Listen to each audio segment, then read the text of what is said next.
Hey, good morning, everybody. Happy Wednesday. Happy hump day for those of you who are going to be humping it today. Um, it is currently 25 degrees, going to be a high of around 38. Very low chance of precipitation today. Should be clear pretty much all day.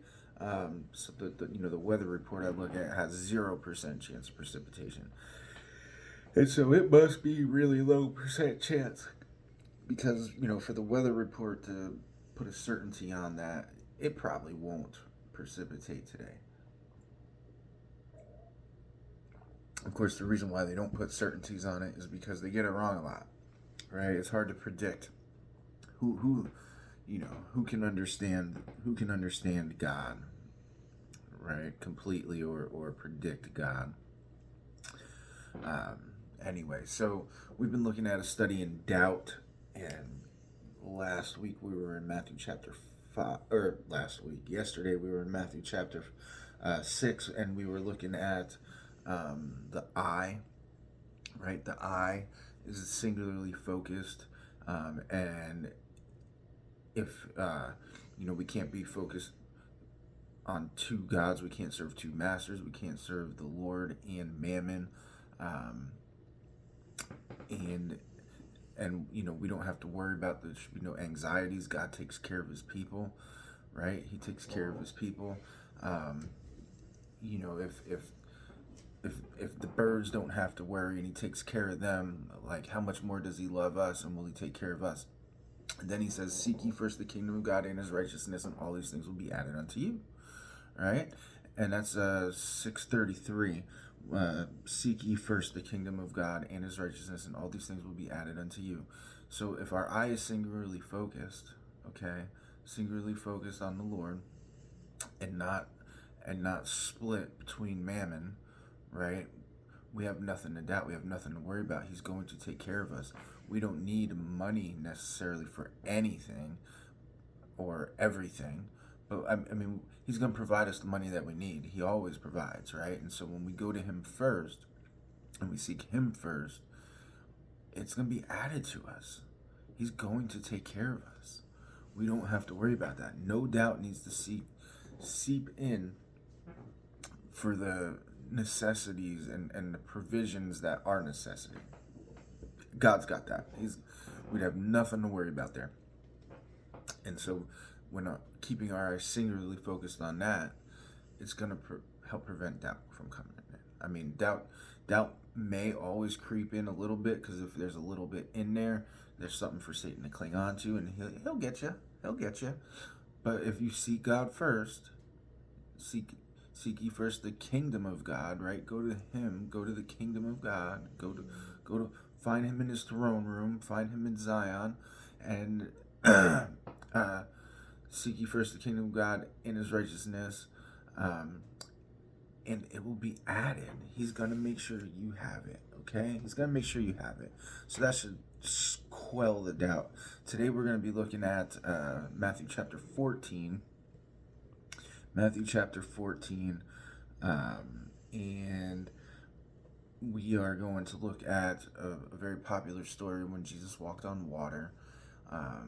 So picking up in verse 22,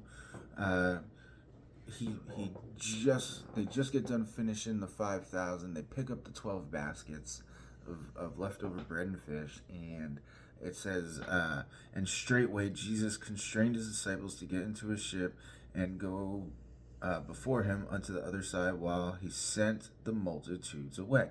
So he sent the people away after he fed them, and he told his disciples, get on the boat and go to the other side. At that time, he goes up and he starts praying, okay? He goes up onto a mountain and begins to pray, and then when evening came, he was alone. He goes down, and the ship is far away, okay? The ship is far away, but the ship, it was in the midst of the sea. It was in the middle of the sea, and it was being rocked back and forth, okay? And then and then it says in verse 25, and in the fourth watch, and that's between 3 and 6 a.m., all right, in the fourth watch of the night, Jesus went unto them walking on the sea. So the boat was far away. He came down from praying. It was far away. The boat's being rocked back and forth. They couldn't make it to the other side. Jesus sees that and he starts walking out to them. Okay, he starts walking out to them. And then verse 26, and when the disciples saw him walking on the sea, they were troubled, saying, "It is a spirit," and they cried out in fear. Excuse me. It is a spirit, and they cried out in fear. So, fear has a way of making us turn, right? Fear has a way of um, causing us to move, or causing us to cry out, or causing us um, to not stay the course, right? Fear has a way of making us turn, not just physically, but also that eye. It has a way of making that eye turn, and we start worrying about things of the world that are gonna that we think we need, instead of seeking God first. Okay. Then he says, verse 26, they called out in fear. Verse 27, but straightway, immediately, Jesus spake unto them, saying, Be of good cheer, it is I, be not afraid.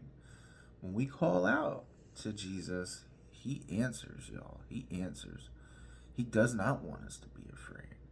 He doesn't, and he wants us to call out to him, but not necessarily because of fear, right? So he tells them, don't be afraid, okay? Don't be afraid. Be of good cheer. And then Peter answered him and said, Lord, if it be thou, bid me come unto thee on the water. And he said, come on, let's go. It is me, come. Okay? And so, when it's good to know that we hear Jesus, but why do we test him? Why do we make Jesus have to prove himself, right? Doesn't he proves himself all the time, every day we get up, just the way this whole earth and it stays on its axis, and gravity, like, just everything is held together. Like, he's proving himself all the time. He's always around us, and yet we still ask him to prove it, right? And that's what Peter does. He says, prove it, and Jesus says, all right, I'll prove it. Come. Okay. And when Peter was come down out of the ship, he walked on the water to go to Jesus. But verse 30, when he saw the wind boisterous, he was afraid, and beginning to sink, he cried, saying, Lord, save me. And immediately Jesus stretched forth out his hand and caught him, and said unto him, O thou of little faith, wherefore didst thou doubt? O you of little faith, why did you doubt? Why did you doubt? Because of fear. Okay? It wasn't just that he was afraid. Okay? It wasn't just that he was afraid. He doubted. It's one thing to be afraid and know that the consequence of following the Lord could lead to martyrdom. Right? It could lead to martyrdom. But doubt is different. Doubt is the idea that it's not going to happen. Jesus won't save me. Not that I'm going to go out here and drown. It's that Jesus won't save me. Okay? The fear part, the fear is kind of natural. But doubting is a result of lack of faith. All right? Lack of faith, lack of fear of the Lord. Okay? And when they, then it says, and when they were come into the ship, the wind ceased. Then they that were in the ship came and worshipped him, saying, Of a truth, thou art the Son of God. Of a truth, thou art a son of God.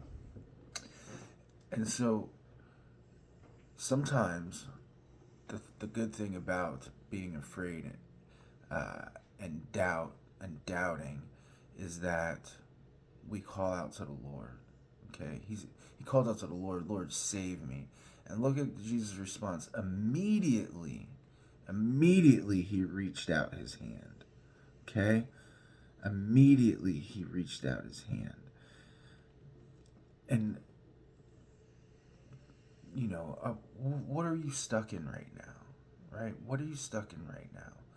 Why, why, what is causing your faith to be little? Why are you doubting that Jesus is going to save you or will provide for you? And why are you looking around at the waves? Okay? Why are you worried about it? Because here's what those waves are going to do, or what you should do in the midst of those waves. Call out to Jesus immediately. Call out to him right now.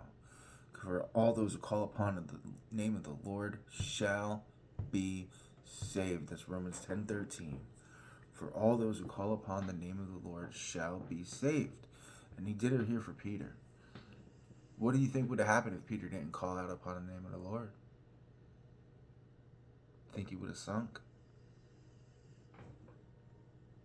I don't know. I don't know. Does Jesus save us anyway? I think sometimes. Because he has a purpose. I think for me, I could have been dead many times over, pre and post salvation. And many times I didn't call upon the name of the Lord to be saved. But that's grace, y'all. That's grace. That's grace is one of those things that's a tough understanding, and why he does that I can't explain, because I deserve death myself. But call out upon the name of the Lord.